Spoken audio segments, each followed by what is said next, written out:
جناب صالح انصاری صاحب نے بنارس سے سوال کیا ہے کہ غسل کا طریقہ کیا ہے اور کیا صرف فرائض ادا کر لیں تو غسل ہو جائے گا یا نہیں ہوگا۔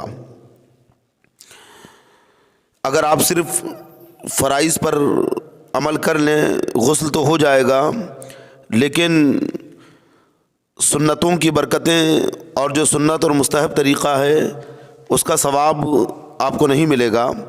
البتہ طہارت ہو جائے گی، آپ پاک ہو جائیں گے، غسل ہو جائے گا۔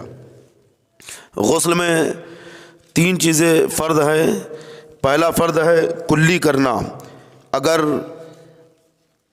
روزے سے نہیں ہے تو غرارہ بھی کرے۔ دوسرا فرض ہے ناک میں پانی چڑھانا، ناک کی نرم ہڈی تک پانی چڑھانا، یہ فرض ہے۔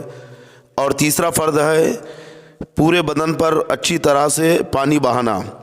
جب آپ غسل کا ارادہ کریں تو سب سے پہلے اپنے دونوں ہاتھوں کو گٹھوں تک دھو لیں، اس کے بعد آپ ناف سے لے کر نیچے تک پورا اچھی طرح سے پانی بہا لیں اور پھر وضو کریں جیسا نماز کے لیے وضو کیا جاتا ہے، اور اسی وضو میں اچھی طرح سے آپ کلی کر لیں۔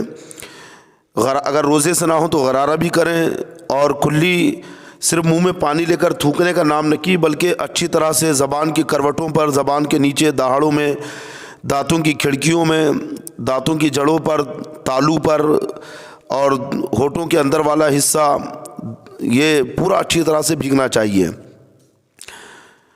اور جب ناک میں پانی چڑھائے تو اسی وضو میں احتیاطی طور پر آپ ناک میں اچھی طرح سے پانی چڑھا لیں کہ ناک کی نرم ہڈی تک پانی پہنچ جائے۔ 2 مرتبہ پانی چڑھائیں اور پھر آپ بائیں ہاتھ کی چھوٹی انگلی سے ناک صاف کریں، ریٹ وغیرہ باہر کر دیں، اور پھر تیسری مرتبہ اور ناک میں پانی چڑھائیں۔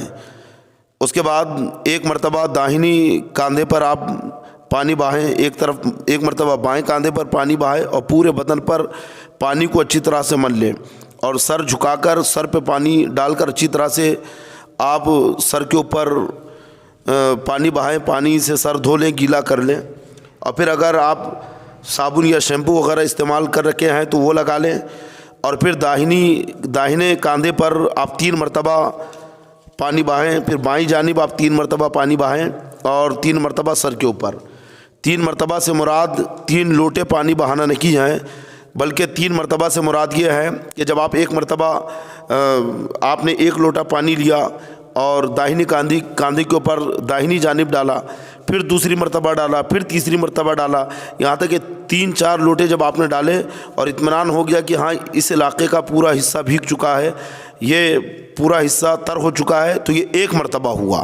اس طرح سے آپ اور 2 مرتبہ اسے دھوئیں، پھر تیسری مرتبہ اور اسے دھوئیں۔ ویسے بائیں جانب آپ پانی بہائیں اور پھر سر کے اوپر سے پانی بہائیں، اور اچھی طرح سے آپ غسل کریں۔ اگر بال آپ کے گھنے ہیں تو بالوں کی جڑوں تک پانی پہنچائیں۔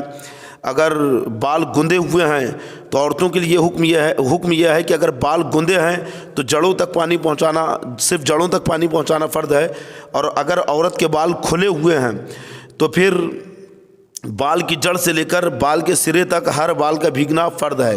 اور اگر عورتوں کے بال بہت زیادہ گھنے ہیں، بہت زیادہ سخت چوٹی بندھی ہے کہ بالوں تک، جڑوں تک پانی نہیں پہنچ سکتا ہے، تو اس صورت میں بھی عورتوں کو حکم یہ ہے کہ بال کھول کر جڑوں تک پانی پہنچائے۔ ورنہ اگر بال گندے ہوئے ہیں اور جڑوں تک پانی پہنچ سکتا ہے تو عورتوں کو بال کھولنے کی ضرورت نہیں ہے۔ ایسے ہی جو کان کے سوراخ ہے، ناک کے سوراخ ہے، اس میں اچھی طرح سے پانی پہنچائے، اور گلے کو اٹھا کر چہرہ اوپر کر کے گلے کو اچھی طرح سے بھگوئے، گردن پہ، کان کے اندر، کان کے باہر، کان کے پیچھے اچھی طرح سے پانی پہنچائے، اور بغلوں کے نیچے ہاتھ کو اٹھا کر بغل کے نیچے پانی پہنچائے، ناف کے اندر انگلی ڈال کر ناف کو اچھی طرح سے بھگوئے، ناف میں پانی ڈالیں۔ ایسے ہی گلے کا حصہ، پیٹھ کا حصہ اور گھٹنوں کے پیچھے کا حصہ، تلوے، ایڑی، یہ سب اچھی طرح سے دھوئیں۔ اگر انگوٹھی ٹائٹ پہن کے رکھی ہے تو ٹائٹ انگوٹھی اسے ہلا کر پانی پہنچائے۔ اگر خواتین زیور پہن کے اگر غسل کر رہی تو زیور کو ہلا کر اچھی طرح سے پانی پہنچائے۔ بدن پہ اگر کوئی چیز ایسی لگی ہے جس کی وجہ سے پانی چمڑی تک پہنچ نہیں سکتا ہے، جیسا کہ موم وغیرہ لگی ہے، یا پھر عورتیں ناخن پالش وغیرہ لگاتی ہیں، نیل پالش جسے کہتے ہیں، تو یہ سب دور کر کے پانی پہنچانا فرض ہے۔ غرض کے پورے بدن کا ایک ایک حصہ، ایک ایک رونگٹا بھیگنا چاہیے، تبھی اس کا غسل ادا ہوگا۔